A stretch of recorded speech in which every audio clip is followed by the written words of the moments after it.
Hello guys, good evening everyone. Welcome to my Nupur's kitchen. তো আজকে আমি তোমাদের জন্য সন্ধেবেলা একটি নতুন ধরনের স্ন্যাক্স আইটেম নিয়ে চলে এসেছি। যেহেতু শীতকাল আর খুব ঠান্ডাও পড়ে গেছে, এই সন্ধ্যায় কফির সাথে একটি স্ন্যাক্স আইটেম হলে মন্দ হয় না। তো চলো আমি একটা নতুন ধরনের জিনিস দেখাচ্ছি। এখানে আমি ক্যাবেজ নিয়ে নিয়েছি, মানে বাঁধাকপি একদম মিহি করে কুচিয়ে নিয়েছি।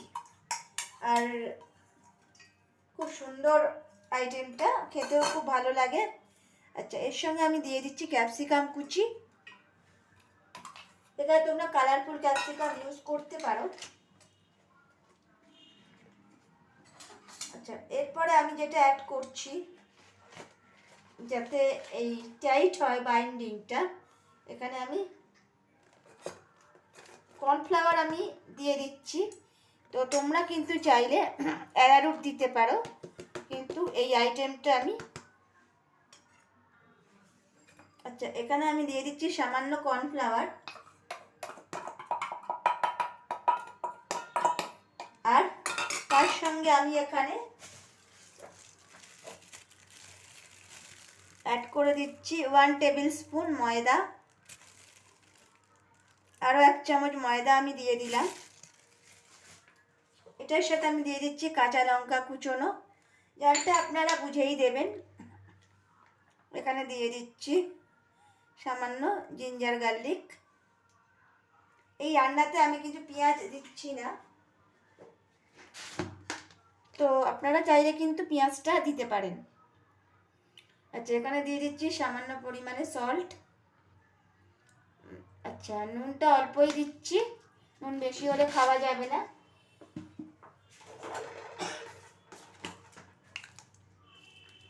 আচ্ছা, এখানে হলুদ দিচ্ছি 1 চামচ, সামান্য হলুদ দিয়ে দিলাম। এবারে আমি এখানে দিয়ে দিচ্ছি রেড চিলি পাউডার, কাশ্মীরি যে চিলি পাউডার দিয়ে দিলাম সামান্য।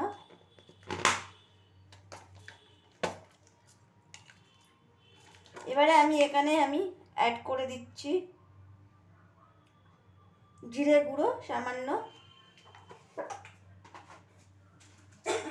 আচ্ছা, সব শেষে আমি একটা মশলা এখানে অ্যাড করে দেবো। এই মশলাটা কিন্তু খুব সুন্দর এবং তোমাদের খেতেও খুব সুন্দর লাগবে। এখানে আমি দিয়ে দিচ্ছি সামান্য চাট মশলা, বেশি আমি দিচ্ছি না। আচ্ছা, এই সমস্ত উপকরণ আমি খুব ভালো করে মিশিয়ে নিচ্ছি। যেহেতু ময়দা কর্নফ্লাওয়ার সমস্ত কিছু আমি দিয়ে নিয়েছি, এখানে কিন্তু আমি জল দিচ্ছি না। ফার্স্টে জল দিলে কিন্তু জিনিসটা পাতলা হয়ে যাবে।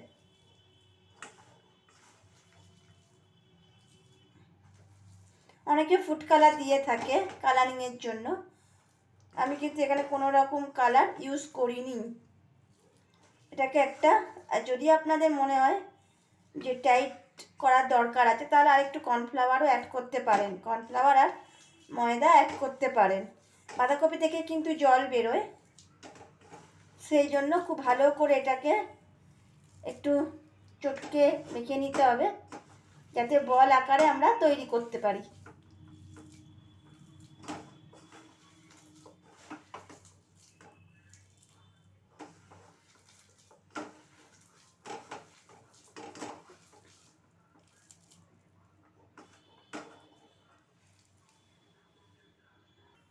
আচ্ছা, এখানে আমি একটা কড়া নিয়েছি ছোট দেখে।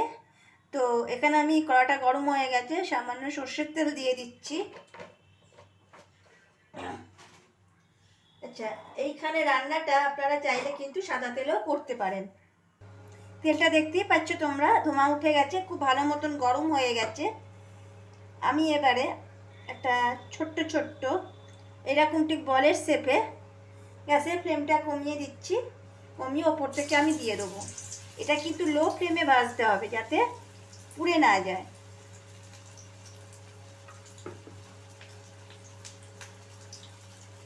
এই স্ন্যাক্স আইটেমটা কিন্তু শীতকালে কি বর্ষাকালে তোমরা ট্রাই করে দেখতে পারো। শীতকালে যদি আমাদের টাটকা ফুলকপি বাঁধাকপি আমরা পেয়ে থাকি, তো আশা করছি শীতকালে এই আইটেমটা খুব সুন্দর লাগবে। চা কিংবা কফির সাথে সবারই খেতে ভালো লাগবে।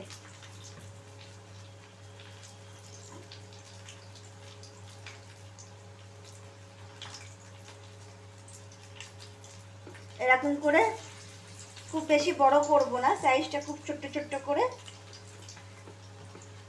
এটা কিন্তু লো ফ্লেমেতেই ভাজতে হবে।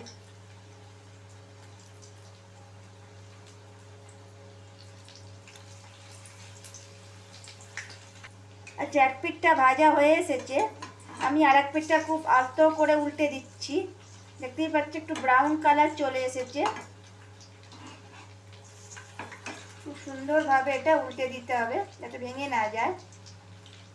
এইরকমভাবে পকোড়াগুলো ভেজে নিতে হবে। আচ্ছা, আমার বড়াগুলো ভাজা হয়ে গেছে। আমি আরও দুটো তিনটে বড়া আমি অ্যাড করে দিয়েছি।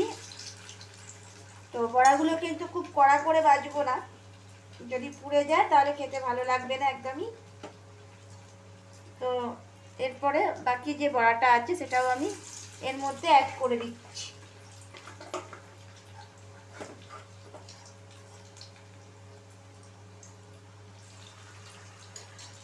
ফ্রাই হয়ে গেলে ওপর পিঠটা আমি উল্টে দেবো।